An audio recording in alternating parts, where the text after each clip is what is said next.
Merry Christmas, and finally, this revealed secret within the 9 days of Simbang Gabi was happened on December 21, 2025. Visitation of Mary to her cousin Elizabeth, taken in the Gospel of Luke, chapter 1, verses 39 to 45, with a true confirmation of Mary's apparition in Medjugorje on June 24, 1981. The reason the Magnificat of Mary into the Gospel of Luke chapter 1 verse 46 to 56 this December 22, 2025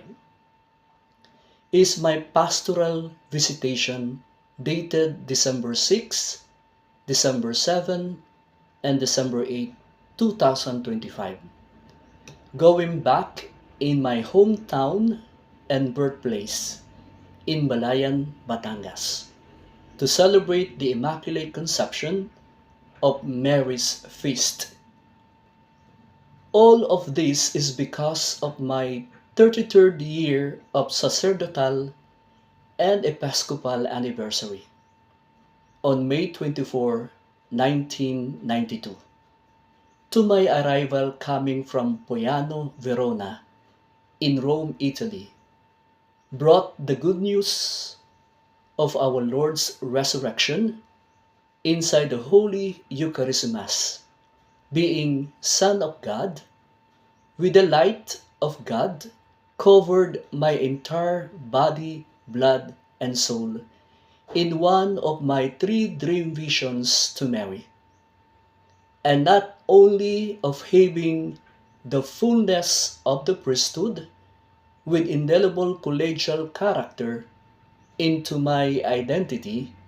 as far as my brother bishops and priests are concerned in today's reading in our 8th day of Simbang Gabi.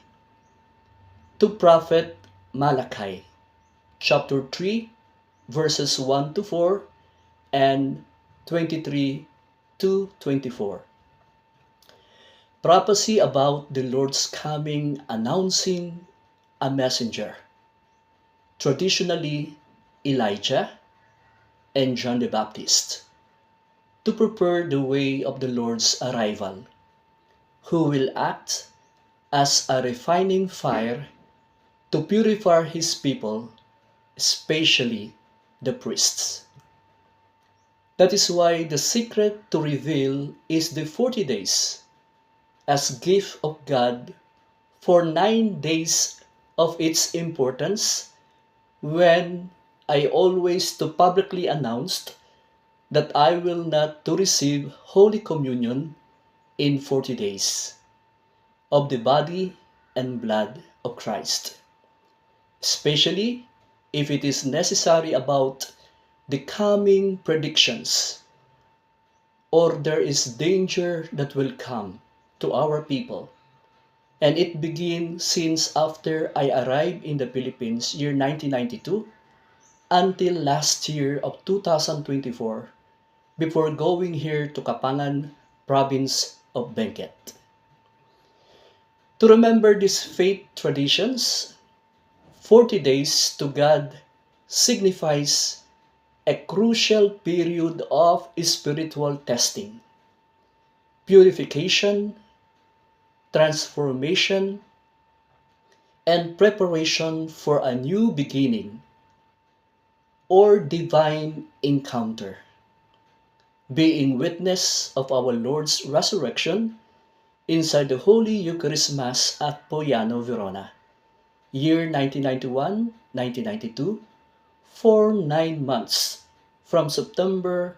1991 to May 1992. Why that 40 days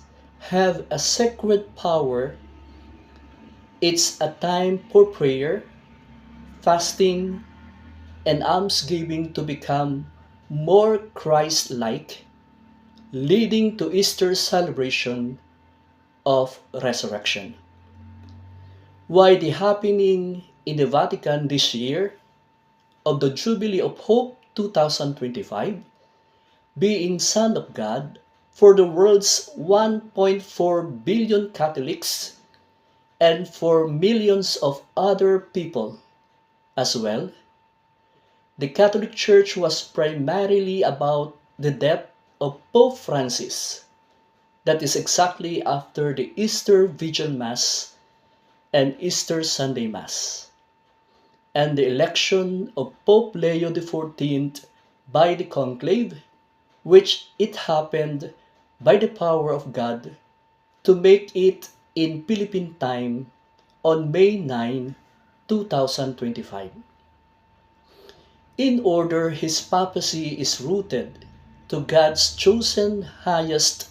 legitimate leader, being Son of God, to the prophecy 2022 in the Philippines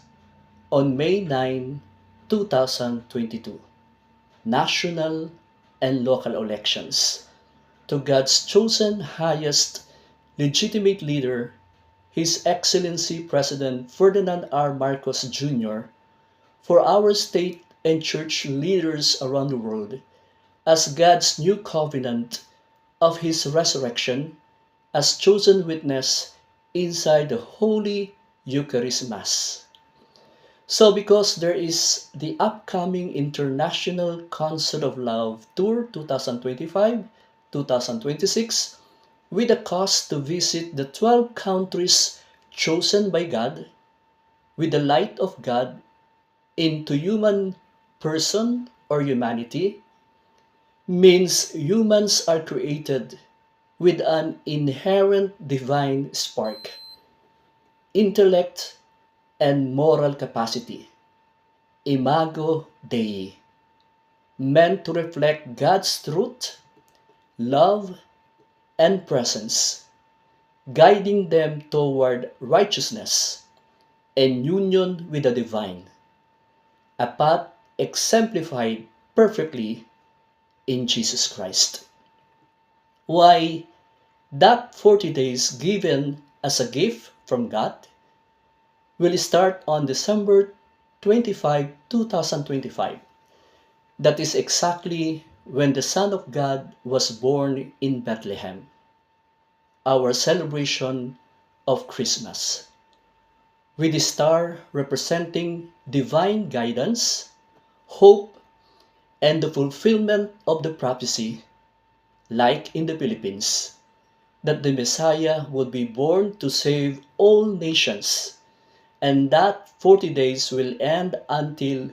February 2, 2025, to the presentation of the Lord,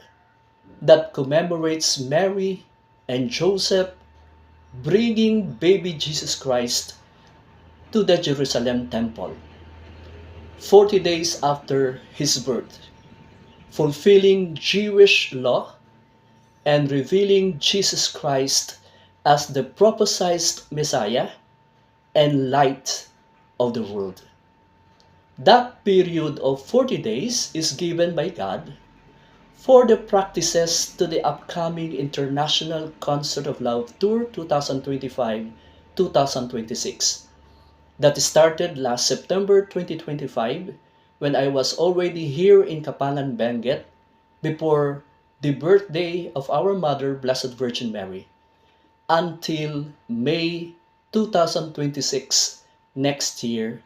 for 9 months, being Son of God, why it will start the practices within 40 days from December 25 to February 2026. Why the light of God to our Lord's transfiguration and of His resurrection into my body, blood, and soul, covered in one of my 3 dream visions to Mary,